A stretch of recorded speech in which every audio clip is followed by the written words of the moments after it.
How's she going, boys? Mike here. Welcome back to Grampy's Workshop. Still working on the wood box, but we're getting close to the end. So just a few more little things to do. So we're going to get those done today, I hope. So I'm trying to come up with an idea to make a cover for this. I made a few options here, and I just want to show them to you. First of all, I just took some ordinary, well, these are used ones because I was making a sample out of them. Just the decking, or the hemlock boards. And I planed one side of them, and I also put that detail on the end. I'm going to show you a full one here. I put this detail as kind of a modified shiplap. Right, cut out each corner. So that would go like this, and then like this. So it would be, in order for the rain to get through now, it would have to come down, drip through there, and then go back uphill and drip through there. So I think that might be a kind of a watertight one. And I don't want it like pure watertight, because there's going to be a seam right along the top, a joint right along the top, where I'm sure that that'll leak water. But anyhow, there's that way, and it's smooth, right? And then I was thinking I would do it like this, just to kind of give it a little bit of, you know, some detail. But that's a difficult one to make because these are individual boards, and I have to put cleats on the back of it to hold it, strong arms, strong backs on the back to hold it. And well, it would be difficult, just would be difficult. Also, I don't get a good tight seal here. There'd be air gaps. But again, that might be a good idea. Let a little bit of air come in, flow through to keep the wood dry. Because right now the only holes other than the ones that are naturally going to form between the boards is what's on the base of it. Right? And then the other thing is we could just do it this way with the rough side up. So anyways, out of all those three options, Nanny and I discussed them at length, and we've decided we're going to go with a planed smooth side up. That way we can, the snow hopefully will be able to clear it off good. So now that we figured that out, how much wood do I need? Well, if I measure here, right from the very edge to this break point here, that's 23.5 inches, but I want a little bit of hangover. I don't want to hang over at all. I want to overhang a little bit, and so maybe like 25 inches. So that's going to be 5 boards. And I want the boards, since the box is 42 inches wide, about an inch overhang on either side ought to be good. So I'll make it 44 inches. So I need 5 boards, 44 inches long. Okay, as sometimes happens when you're designing a project, and it happens to me a lot, you think you take everything into consideration, and then you realize that you messed up. For example, when I was laying out the top of my box here, you can just barely see it, I decided since my wood is 6 inches wide, I should leave a 6-inch ledge on here. Come to find out, here's an example. There's my board, 6 inches. Well, it was 6 inches here, then I added an inch of face on it.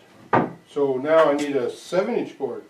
But I also would like to have a 1-inch hangover here, or overhang, not hangover. I always talk about hangovers. It must be a Freudian slip. But a 1-inch overhang here, so now I need a board that's at least 7 inches wide. So what happened?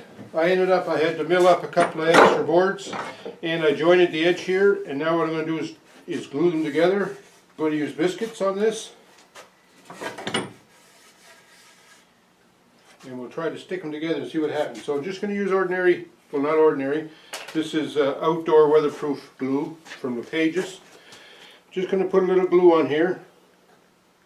Make sure you put some in your slots when you're gluing. And then, of course, I always want to get my fingers involved, so spread the glue good on both surfaces. So now I put my biscuits in here. I'm using number 10 biscuits for this, if you're keeping score. Alright, so now we put these two surfaces together. And I put witness marks on here to show me where to line this all up.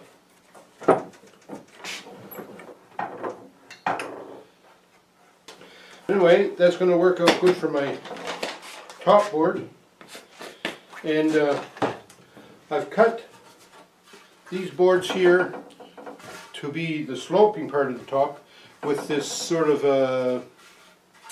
well, I'm going to call it a shiplap because that's what I understand shiplap to be. Some people call shiplap tongue and groove, but I call that tongue and groove. So this is my shiplap siding. So what I have to do to assemble that is I have to make a couple of strongbacks, probably 2 of them.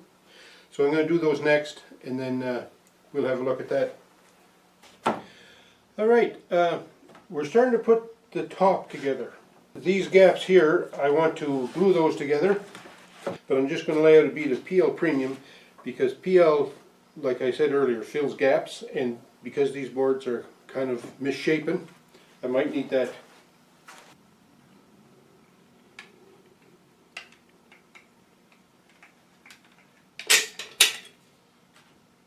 So there's the first piece. Set that in and wiggle it around.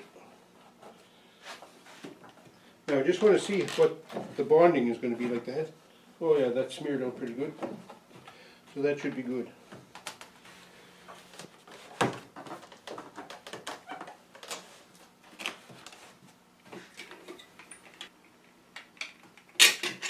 The end.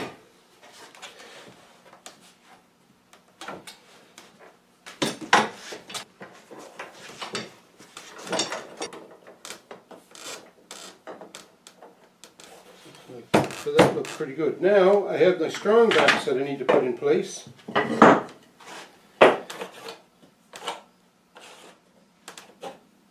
then I'm going to load these up with PL and glue them on and screw them.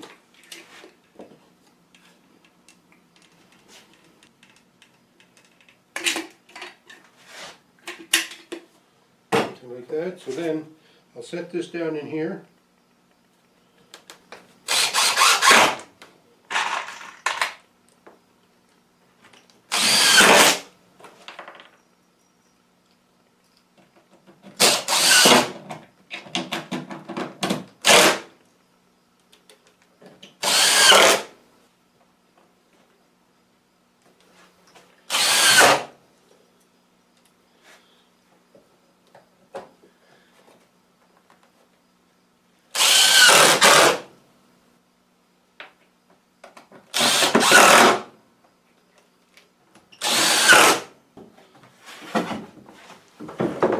Okay, and I'm not too impressed with some of these joints, so I'm going to put a couple of clamps on here. Okay, so we're trying to get this top piece geared up for the box. Remember I had to glue 2 pieces together. In order to get this angle right, I set this board on here and then matched the angle of this joint right here, and then I just finished cutting that on the saw. So now that if we line that up there like this, and I want the overhang to be 1 inch on the back side, so I've got a mark here and I measured that, and that is 8 1/8 inches. So I'm going to set my fence to 8 1/8. I'm going to run this through and cut the back.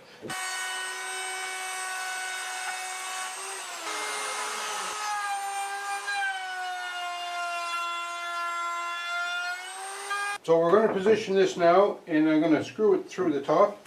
I have a piece of rough 1-inch wood, and I'm going to set that overhang to 1 inch. Right there. And right there.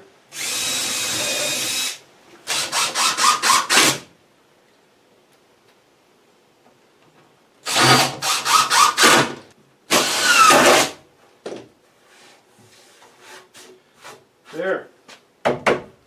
Now, while you're there and paying attention,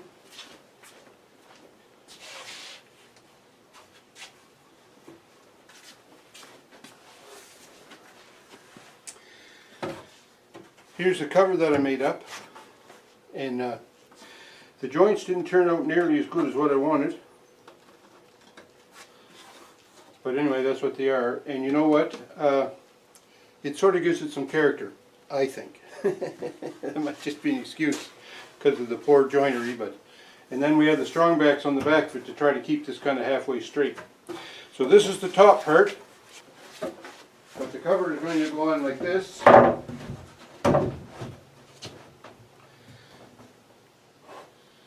So I'm set out with my 3/8 inch round over again. I'm just going to go with this side, not that side, because that's the top. And then along the bottom here, and along this side. Okay?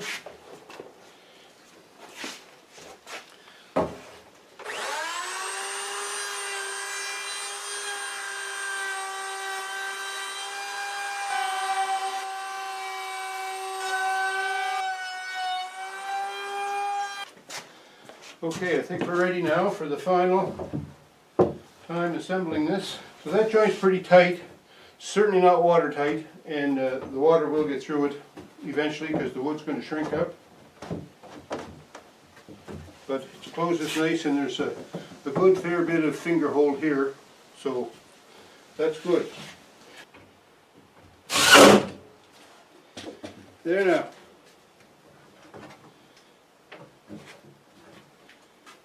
So there's the wood box. I got a couple of hinges on here, but hopefully I'm going to change those with some heavier duty ones because the door's quite heavy.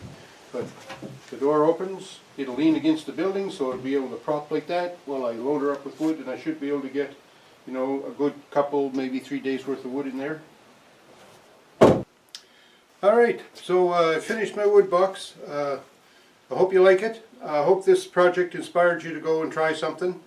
Right from when I sat down and sketched up a rough plan, and as you saw as the project went along, I never stuck to the plan very well. I changed it quite a bit actually. I made mistakes and I tried to correct them. I made stupid mistakes, like I measured the box out there and drew my plan and put wrong dimensions on the plan. I put dimensions on the plan and cut them wrong with the wood. So mistakes will happen when you do projects, so I try not to make mistakes, but hey, I make a lot of mistakes in the shop. And this certainly is not a piece of furniture, but it's going to be like a decent, sturdy wood box. For many years, I hope. Going to put some paint on her here tomorrow, and we'll be good to go. So thanks for watching. Thanks for tuning in. I hope everybody's doing well out there. And don't forget, if you haven't already, please subscribe. I wouldn't mind that in the least. And we'll talk to you. All right. One wood box. Built. Installed. I got some nice hinges for the top of it here. And when you open this up, the cover can lay back against the camp.